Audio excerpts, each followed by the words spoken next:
3 வேளையுமே பண்ணி நான் வந்து ரெசிபீஸ் ஃபுல்லாக நான் போடுறேன். நாங்கள் வந்து சாம்பார்னா ஆனியன் சாம்பார். எல்லாருமே பொதுவாகவே ஆனியன் வந்து போடுவாங்க, சின்ன வெங்காயம். பட் வந்து நாங்கள் சின்ன வெங்காய சாம்பார்னே தனியாக வைப்போம். ஃபுல்லாக சின்ன வெங்காயம், குடமிளகா போட்டு நல்லா கொஞ்சம் தேங்காய் எண்ணெயில் வதக்கிட்டு உப்பு மஞ்சள் பொடி போட்டு கொஞ்சம் லைட்டாக வேக வச்சு அதில் வந்து புளி கரைச்சி ஊற்றி குழம்பு பொடி போட்டு கொத்தமல்லி பொடி, வெந்தய பொடி, பருப்பு நல்லா கரைச்சி ஊற்றி கடைசியில் இறக்குறப்ப வெந்தய பொடியும் கொத்தமல்லியும் போட்டு அன்னைக்கு அரைச்ச சாம்பார், அன்னைக்கு அரைச்சி விட்ட சாம்பார் போல் ஃப்ரெஷ்ஷாக இருக்கும். முருங்கைக்கீரை ஆஸ் யூஷுவல் முருங்கைக்கீரை சூப்பை குடிச்சிட்டு பொரியல் இறக்குறத நல்லா அந்த கொத்தமல்லி தலையை நல்லா போட்டுட்டு கடுகு உளுத்தம்பருப்பு பெருங்காயம் வரமிளகா வந்து தாளிக்கணும். நான் வந்து இன்றைக்கி ஆக்சுவலாக தாளிக்கிறதுக்கு மறந்துட்டேன். அந்த தாளித்ததில் வந்து டக்குன்னு பாவக்காய் வந்து கொஞ்சம் வேக வச்சுருந்தேன். பொடி பாவக்காயை அப்படியே நல்லா வாஷ் பண்ணி 2 நாள் ஆகிடுச்சு. லேசாக பழுத்தாப்பில் இருந்தது. அதனால் அந்த பேனில் வந்து ஃப்ரையிங் பேனில் வந்து நல்லா இருந்தது அந்த பாவக்காய் ரோஸ்ட்டு. கடைசியாக தாளிக்கிறதுக்கே மறந்து போயிட்டேன் நான் வந்து குழம்பு. ஆனால் வந்து இந்த குழம்பு வந்து ரொம்ப டிஃப்ரெண்ட்டாக இருக்குது. இன்றைக்கி நான் ஏன் இந்த விளாக் போடுறேன்னா, எப்பயுமே என்கிட்ட நிறைய என் ஃப்ரெண்ட்ஸு வந்து கேட்பாங்க, ஏன் எங்கள் வீட்டு குழம்பு வந்து ஒரு மாதிரியாக கருப்பாக இருக்கிறாப்புல இருக்குது, ஒரு மாதிரி ரெட்டிஷாக இருக்கிறாப்புல இருக்கும்பாங்க.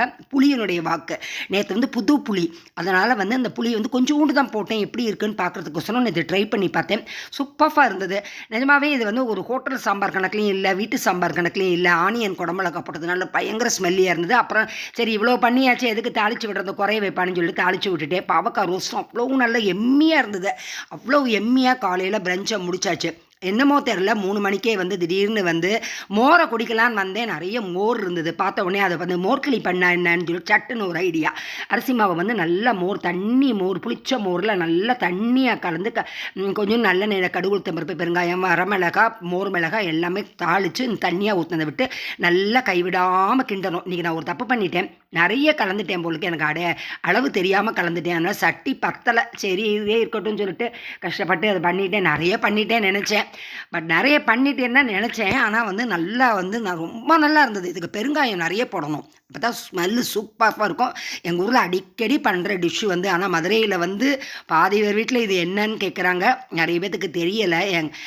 ஆனால் வந்து நாங்கள் வந்து திருநெல்வேலி சைடில் இது அடிக்கடி பண்ணுவோம். இந்த மோர்க்கூழ் வந்து என்னமோ எங்களுக்கு ரொம்ப பிடிச்சி போயிடுது. அது வந்து கூழ் தான், நம்ம மற்ற கூழ் போல் தான் அரிசி கூழ். பட் சுகர் இருக்கிறவங்களுக்கு ஹைலி கார்போஹைட்ரேட்டு. பட் வந்து எங்களுக்கு வந்து அது ரொம்ப ரொம்ப பிடிச்சது. சாயங்காலம் சாப்பிட்டு நைட்டு ஒன்றும் வேண்டாம்னு சொல்லிட்டு வந்தால் காலைல பண்ண சாம்பார் என்ன பாருன்னு சொல்லிச்சு. ஆகா 2 தோசை ஊற்றி அது ஃபுல்லாக அந்த சாம்பார். நிஜமாவே இங்கே சங்கீதான்னு ஒரு ஹோட்டலில் சென்னையில் சாப்பிட்ருக்கேன் நான். அந்த சாம்பார் டேஸ்ட் எனக்கு மறக்கவே செய்யாது. கிட்டத்தட்ட அது போலே இருந்தது. நீங்கள் 3 வேளையும் நல்லா முட்டை சாப்பிட்டாச்சு. சூப்பராக இருந்தது எல்லாமே.